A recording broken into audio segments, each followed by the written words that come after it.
जय जगन्नाथ मु स्मृति latest news channel आपको स्वागत करुच्ची। संपूर्ण खबर जानापी भिडियो को शेष पर्यंत देखु। आसतु जाना आज खबर गुड़िक। आज प्रथम खबर, मुख्यमंत्री मोहन चरण माझी प्रशंसा पत्र लिखिले जयशंकर।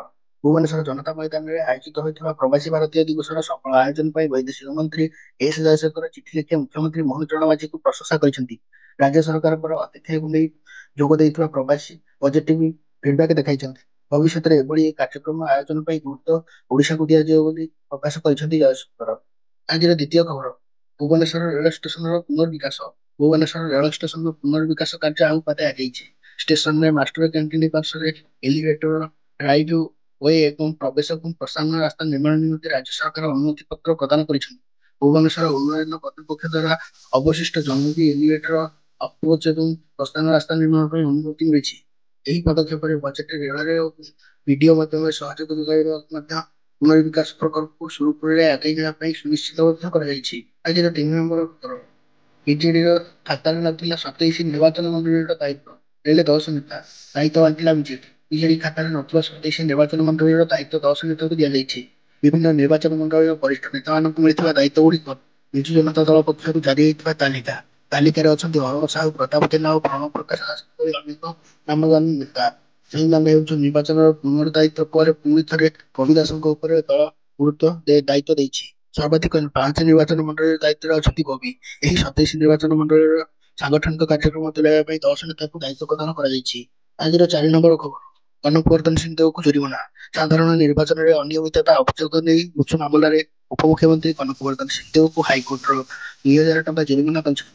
जवाब दाखल तारीख गढ़ाइवा, निर्धारित समय जवाब दाखल न कर समय अवधि अतिक्रम विचारपति आनंद चंद्र बेहरा आवेदन को अनुमति प्रदान करने सहित 2000 टंका जुरिमाना शुणाई। जुरिमानार अर्थ हाइकोर्ट बार आसोसिएशन कल्याण पांठि जमा करने को अदालत आदेश देते।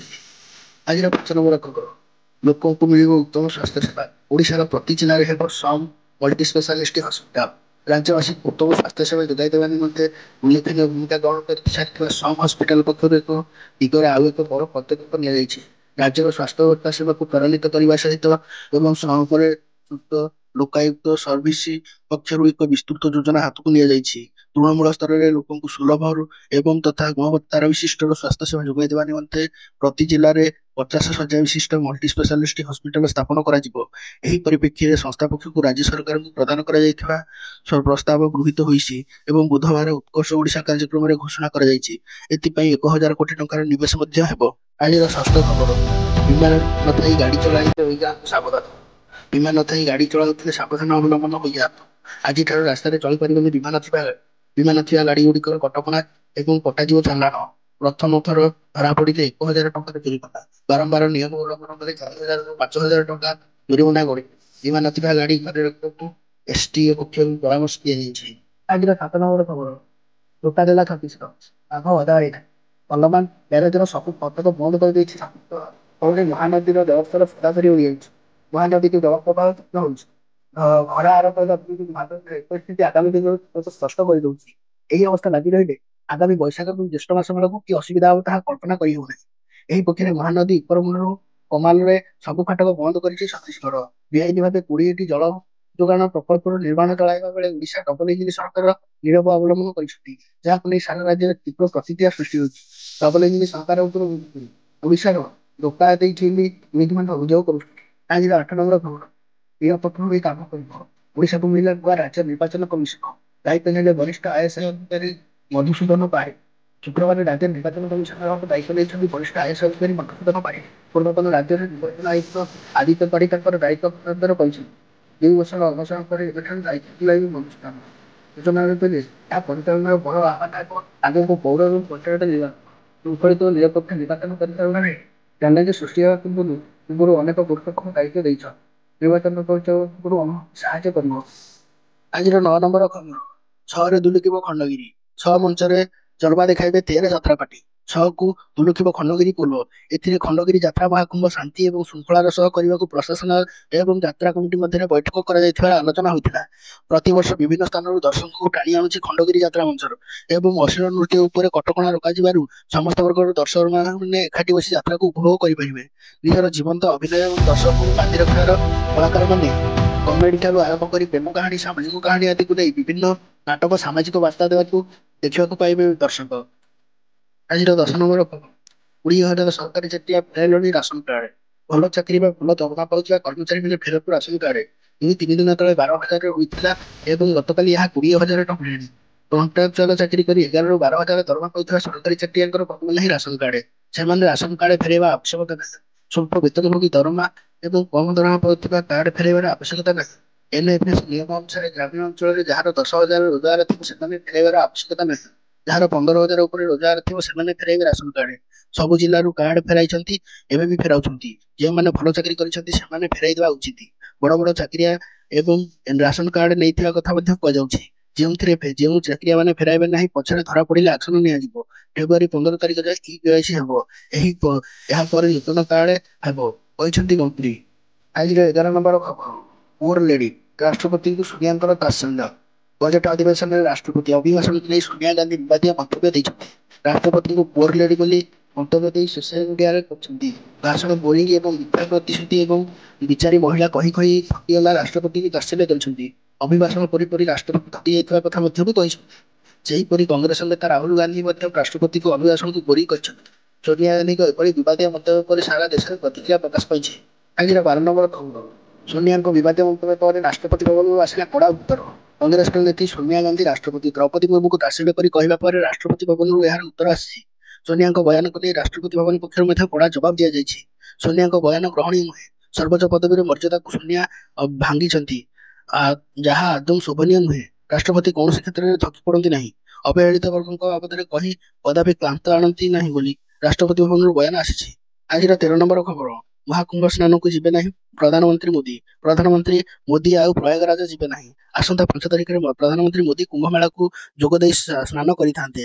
ମାତ୍ର ମୋଦିଙ୍କର ପ୍ରୟାଗରାଜ ଗସ୍ତ ବାତିଲ ହେବା ପରେ ସୂଚନା ମିଳିଛି ଯେ ପ୍ରଧାନମନ୍ତ୍ରୀ ଫେବୃଆରୀରେ ମହାକୁମ୍ଭ ସ୍ନାନକୁ ଯିବେ ନାହିଁ। କୁହାଯାଉଛି ଯେ ପ୍ରଧାନମନ୍ତ୍ରୀ ତାଙ୍କର ଗସ୍ତକୁ ସ୍ଥଗିତ ରଖିଛନ୍ତି। ଏ ସମ୍ପର୍କରେ ଆଉ ଏକ ତାରିଖ ସ୍ଥିର କରାଯାଇପାରେ ଏବଂ ତଥାପି ଏ ସମ୍ପର୍କରେ ଏପର୍ଯ୍ୟନ୍ତ କୌଣସି ସରକାରୀ ବିବୃତ୍ତି ଜାରି ହୋଇନାହିଁ। ଆଜିର 14 ନମ୍ବର ଖବର। ଇସ୍ତଫା ଦେଲେ 7 ବିଧାୟକ। ନିର୍ବାଚନ ପୂର୍ବରୁ କେଜରିୱାଲଙ୍କୁ ବଡ଼ ଝଟକା। ଦିଲ୍ଲୀ ବିଧାନସଭା ନିର୍ବାଚନ ପୂର୍ବରୁ ଆମ ଆଦମୀ ପାର୍ଟି ତଥା ଦଳର ମୁଖ୍ୟ ଅରବିନ୍ଦ କେଜରିୱାଲଙ୍କୁ ବଡ଼ ଝଟକା ଲାଗିଛି। ଶୁକ୍ରବାର ଦଳରେ 7 ବିଧାୟକ ଏକକାଳୀନ ଇସ୍ତଫା ଦେଇଛନ୍ତି। ଦଳର ପ୍ରାଥମିକ ସଦସ୍ୟ ପଦରୁ ସେମାନେ ମଧ୍ୟ ଇସ୍ତଫା ଦେଇଛନ୍ତି। ତା ସହିତ ମୁଖ୍ୟ ଅରବିନ୍ଦ କେଜରିୱାଲଙ୍କ ନିକଟକୁ ଇସ୍ତଫା ପତ୍ର ମଧ୍ୟ ପଠାଇ ଦେଇଛନ୍ତି। ଆଗାମୀ ନିର୍ବାଚନ ଲାଗି ଏହି ବିଧାୟକମାନଙ୍କୁ ଟିକେଟ ମିଳିନାହିଁ, ତେଣୁ ଅସନ୍ତୋଷ ପ୍ରକାଶ କରି ସେମାନେ ଦଳ ଛାଡ଼ିଥିବା କଥା କୁହାଯାଉଛି। ଅନ୍ୟପଟେ ଦୁର୍ନୀତି ଯୋଗୁଁ ସେମାନେ ଦଳ ଛାଡ଼ିଛନ୍ତି ବୋଲି ବିଧାୟକମାନେ ଦର୍ଶାଇଛନ୍ତି। ଆଜିର 15 ନମ୍ବର ଖବର। ରେକର୍ଡ ସୃଷ୍ଟି କରିବେ ଅର୍ଥମନ୍ତ୍ରୀ। ପୁଣି ଥରେ ଅର୍ଥମନ୍ତ୍ରୀ ନିର୍ମଳା ସୀତାରମଣ କେନ୍ଦ୍ରୀୟ ବଜେଟ୍ ଉପସ୍ଥାପନ କରିବାକୁ ଯାଉଛନ୍ତି। ଫଳରେ ସେ ବର୍ତ୍ତମାନ ଏକ ନୂଆ ରେକର୍ଡ କରିବାକୁ ଯାଉଛନ୍ତି। ସେ ସବୁଠାରୁ ଅଧିକ କେନ୍ଦ୍ରୀୟ ବଜେଟ୍ ଉପସ୍ଥାପନ କରିଥିବା ପ୍ରଥମ ମହିଳା ହେବାକୁ ଯାଉଛନ୍ତି। ଆସନ୍ତା 1 ଫେବୃଆରୀ 2025 ଅର୍ଥାତ୍ ଆଜି ମୋଦି 3.0 ଅଧୀନରେ ତାଙ୍କର ଦ୍ୱିତୀୟ ପ୍ୟାକେଜ ବଜେଟ୍ ପ୍ରସ୍ତୁତି ହେବ। ବିତ୍ତୀୟ ବର୍ଷ 2025-26 ପାଇଁ ଉପସ୍ଥାପନ କରିବାକୁ ଥିବା ବଜେଟ୍ରେ ବେଶ୍ ଆକର୍ଷଣୀୟ ହେବ ବୋଲି ସମସ୍ତେ ଆଶାବାଦୀ ଅଛନ୍ତି। ଆଜିର 16 ନମ୍ବର ଖବର। ବ୍ରିକ୍ସ ଦେଶକୁ ଟ୍ରମ୍ପଙ୍କର ଧମକ। ବ୍ରିକ୍ସ ଦେଶ ଉପରେ ଖପା ଆମେରିକାର ରାଷ୍ଟ୍ରପତି ଡୋନାଲ୍ଡ ଟ୍ରମ୍ପ। ଏଥିପାଇଁ ସେ ଖୋଲାଖୋଲି ଧମକ ଦେଇଛନ୍ତି। ଓପନ ଫୋରମରେ କହିଛନ୍ତି ଯେ ଡଲାରକୁ ଅଣଦେଖା କଲେ ଚଳିବ ନାହିଁ। ବ୍ରିକ୍ସ ଦେଶମାନେ ଆମେରିକୀୟ ଡଲାରକୁ ରିପ୍ଲେସ୍ କରିବାକୁ ଚାହାନ୍ତି। ଏହି ପରିପ୍ରେକ୍ଷୀରେ ବ୍ରିକ୍ସ ଦେଶଙ୍କ ଉପରେ ଲାଗିବ 7% ଟେରିଫ୍। ସବୁଦିନ ପାଇଁ ବନ୍ଦ ହୋଇଯିବ ଆମେରିକାର ଦ୍ୱାର। ଆଜିର 17 ନମ୍ବର ଖବର। ହାମାସ ଉପରେ ଭୟଙ୍କର ଆକ୍ରମଣ। ଇସ୍ରାଏଲ ଓ ହିଜବୁଲା ମଧ୍ୟରେ ଯୁଦ୍ଧ ବିରାମ ସତ୍ତ୍ୱେ ଇସ୍ରାଏଲର ପିଏମ୍ ବେଞ୍ଜାମିନ୍ ନେତାନ୍ୟାହୁ ସେନା ବେଲାରୁସର ବେକା ଘାଟିରେ ହମାସର ଅନେକ ଠିକଣା ଉପରେ ଜବରଦସ୍ତ ହାମଲା କରିଛନ୍ତି। ଇସ୍ରାଏଲୀୟ ସେନା ଶୁକ୍ରବାର ବୟାନ ଜାରି କରି କହିଛି କି ସେ ଅନେକ ଆତଙ୍କବାଦୀଙ୍କ ଠିକଣାକୁ ଟାର୍ଗେଟ କରିଛି, ଯେଉଁଥିରେ ସ୍ଥଳଭାଗ ଅସ୍ତ୍ରଶସ୍ତ୍ର ନିର୍ମାଣ କେନ୍ଦ୍ର ଓ ସିରିଆ ଲେବାନନ ସୀମାରେ ଥିବା ତସ୍କରୀ ଠିକଣା ଉପରେ ହାମଲା ହୋଇଛି। ଆରବ ନ୍ୟୁଜ୍ ରିପୋର୍ଟ ମୁତାବକ ଇସ୍ରାଏଲି ସେନା କହିବା ଅନୁସାରେ ଏହି ମାମଲାରେ ସେହି ଠିକଣା ଉପରେ କରାଯାଇଛି ତାଙ୍କ ସହ ସୁରକ୍ଷା ପାଇଁ ବି ବିପଦ ଥିଲା। ଏହା ଗୋଟିଏ ଦିନ ପୂର୍ବରୁ ଇସ୍ରାଏଲ ଦାବି କରିଥିଲା କି ସେ ହିଜବୁଲାର ଏକ ଜାସୁସି ଡ୍ରୋନ୍ ମାରି ଖସାଇ ଦେଇଛି। ଏହା ଇସ୍ରାଏଲି ସୀମା ଆଡ଼କୁ ବଢ଼ି ଆସୁଥିଲା। ସେନାର ଏହାକୁ ସିଜଫାୟାର ଚୁକ୍ତିନାମା ଉଲ୍ଲଂଘନ ଆଖ୍ୟା ଦେଇ ଏବଂ ଚେତାବନୀ ଦେଇଛି କି ସେ ଆତଙ୍କୀ କାର୍ଯ୍ୟକଳାପକୁ କୌଣସି ପରିସ୍ଥିତିରେ ଅଣଦେଖା କରିପାରିବ ନାହିଁ। ଆଜିର 18 ନମ୍ବର ଖବର। ଆନ୍ନା ହଜାରେଙ୍କର ବଡ଼ ବୟାନ। ପଇସା ପଛରେ ଧାଇଁ କେଜରିୱାଲଙ୍କ ପାଦ ଖସିଲା। ଦିଲ୍ଲୀ ନିର୍ବାଚନ ଆଗକୁ ଥିବାବେଳେ ଆମ ଆଦମୀ ପାର୍ଟିର ମୁଖ୍ୟ ଅରବିନ୍ଦ କେଜରିୱାଲଙ୍କୁ ସମାଲୋଚନା କରିଛନ୍ତି ସମାଜସେବୀ ଆନ୍ନା ହଜାରେ। କେଜରିୱାଲ ସତ୍ୟ ପଥରୁ ବିଚ୍ୟୁତ ହୋଇଛନ୍ତି ବୋଲି ଆନ୍ନା କହିଛନ୍ତି। ଏହାକୁ ଦୁର୍ଭାଗ୍ୟର କଥା କହି ଆନ୍ନା କହିଛନ୍ତି, କେଜରିୱାଲ ମୋ ସହିତ ଜଣେ ସ୍ୱେଚ୍ଛାସେବୀ ଭାବେ ଥିଲେ। ମୁଁ ସବୁବେଳେ ତାଙ୍କୁ କହୁଥିଲି ଯେ ତୁମର ଜୀବନ ଶୁଦ୍ଧ ରଖ ଏବଂ ତ୍ୟାଗ କରିବା ଶିଖ। ଟଙ୍କା ପଛରେ ପ୍ରାଥମିକତା ଦେବାକୁ ଆରମ୍ଭ କରିଥିଲେ କେଜରିୱାଲ। ତେଣୁ ତାଙ୍କ ପାଦ ଖସିଗଲା। କେଜରିୱାଲ ଏବେ କ'ଣ ପରାମର୍ଶ ଦେବେ ବୋଲି ପଚାରିବାରୁ ଆନ୍ନା କହିଛନ୍ତି, ମୁଁ ତାଙ୍କୁ ଆରମ୍ଭରୁ ଦେଇଥିବା ଶିକ୍ଷା ମନେ ପକାଇ ଦେବାକୁ ଚାହୁଁଛି। ସେ ଆହୁରି କହିଛନ୍ତି ଯେ ଯେଉଁ ପ୍ରୟାସ ଆରମ୍ଭ କରିଥିଲେ ସେତେବେଳେ ପୂର୍ବତନ IPS ଅଫିସର କିରଣ ଦେବୀ ଏବଂ ଅନ୍ୟମାନେ ଏହାକୁ ଅଂଶ ଥିଲେ। ହେଲେ କେଜରିୱାଲ ପଇସା ପଛରେ ଧାଇବାରୁ ତାଙ୍କ ପାଦ ଖସିଗଲା। ଆଜିର 19 ନମ୍ବର ଖବର।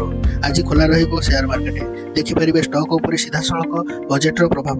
ଦେଶର ସାଧାରଣ ବଜେଟ୍ ସେୟାର ବଜାର ଉପରେ ବେଶ୍ ପ୍ରଭାବ ପକାଇଥାଏ, କାରଣ ବଜେଟ୍ରେ ବଜାରର ଦିଶା ନିର୍ଦ୍ଧାରଣ କରାଯାଏ। ଅର୍ଥମନ୍ତ୍ରୀ ନିର୍ମଳା ସୀତାରମଣ ଫେବୃଆରୀ 1 ଅର୍ଥାତ୍ ଆଜି ବଜେଟ୍ ଉପସ୍ଥାପନା କରିବେ। ଏହି ଦିନଟି ଶନିବାର। ସେୟାର ବଜାରରେ ଶନିବାର ଓ ରବିବାର ସାପ୍ତାହିକ ଛୁଟି ଥାଏ। ତେବେ ଏଥର ବଜେଟ୍ ଦିନ ସେୟାର ବଜାର ଖୋଲା ରହିବ। ନ୍ୟାସନାଲ ଷ୍ଟକ୍ ଏକ୍ସଚେଞ୍ଜ ଓ ବମ୍ବେ ଷ୍ଟକ୍ ଏକ୍ସଚେଞ୍ଜର ବଜେଟ୍ 2025କୁ ଧ୍ୟାନରେ ରଖି ଶନିବାର ପୁରା ଦିନ କାରବାର କରିବାକୁ ଘୋଷଣା କରିଛି। ଉଭୟ ଏକ୍ସଚେଞ୍ଜ ଏସବୁ ସର୍କଲରେ ସ୍ପଷ୍ଟ କରିଦେଇଛନ୍ତି ଯେ ଫେବୃଆରୀ 1 ତାରିଖରେ ଲାଇଭ୍ ଟ୍ରେଡିଂ ହେବ। ଉଲ୍ଲେଖଯୋଗ୍ୟ ଯେ ଏହା ପୂର୍ବରୁ 1 ଫେବୃଆରୀ 2020 ଏବଂ 28 ଫେବୃଆରୀ 2015ରେ ବଜେଟ୍ ଯୋଗୁଁ ବଜାର ଶନିବାର ମଧ୍ୟ ଖୋଲା ଥିଲା। ଆଜିର 20 ନମ୍ବର ଅନ୍ତିମ ଏବଂ ପାଣିପାଗ ଖବର। ଉପକୂଳ ଓଡ଼ିଶାରେ ବଢ଼ିବ ତାପମାତ୍ରା। ମାଘ ମାସରେ ବାଘ ଖରା ଦେଖିବାକୁ ମିଳିଛି। ଉପକୂଳ ଓଡ଼ିଶାରେ ତାତି ବଢ଼ିଛି। ସ୍ୱାଭାବିକଠାରୁ 3ରୁ 4 ଡିଗ୍ରୀ ପର୍ଯ୍ୟନ୍ତ ତାପମାତ୍ରା ବୃଦ୍ଧି ହେବାର ସୂଚନା ରଖିଛି ଆଞ୍ଚଳିକ ପାଣିପାଗ କେନ୍ଦ୍ର। ଆସନ୍ତା 7 ଦିନ ପର୍ଯ୍ୟନ୍ତ ରାଜ୍ୟରେ ପାଗ ମୁଖ୍ୟତଃ ଶୁଖିଲା ରହିବା ସହିତ ତାପମାତ୍ରା ବଢ଼ିବ। ଉପକୂଳ ଓଡ଼ିଶା ସମେତ ଆଭ୍ୟନ୍ତରୀଣ ଓଡ଼ିଶାରେ ମଧ୍ୟ ତାପମାତ୍ରା ବୃଦ୍ଧି ପାଇବା ନେଇ ପୂର୍ବାନୁମାନ କରାଯାଇଛି। କିଛି ସ୍ଥାନରେ ତାପମାତ୍ରା 4ରୁ 6 ଡିଗ୍ରୀ ପର୍ଯ୍ୟନ୍ତ ବୃଦ୍ଧି ହେବାର ସମ୍ଭାବନା ରହିଛି। ବିଶେଷ କରି ପଶ୍ଚିମ ଓଡ଼ିଶା ତାପମାତ୍ରା ଅଧିକ ରହିବ। ଝାରସୁଗୁଡ଼ା, ସମ୍ବଲପୁର, ସୁନ୍ଦରଗଡ଼, ବରଗଡ଼, ବଲାଙ୍ଗୀର, ସୋନପୁର, ନୂଆପଡ଼ା ଭଳି ଜିଲ୍ଲାରେ ମେଘମୁକ୍ତ ଆକାଶ ରହିବା ସହିତ 30ରୁ 34 ଡିଗ୍ରୀ ତାପମାତ୍ରା ରେକର୍ଡ କରାଯିବ। ଯଦି ଆପଣମାନଙ୍କୁ ଆମର ଖବର ଭଲ ଲାଗୁଥାଏ ତାହେଲେ ତୁରନ୍ତ ଖବର ଜାଣିବା ପାଇଁ ସବସ୍କ୍ରାଇବ୍ କରନ୍ତୁ। Please subscribe to get the latest information. Thank you.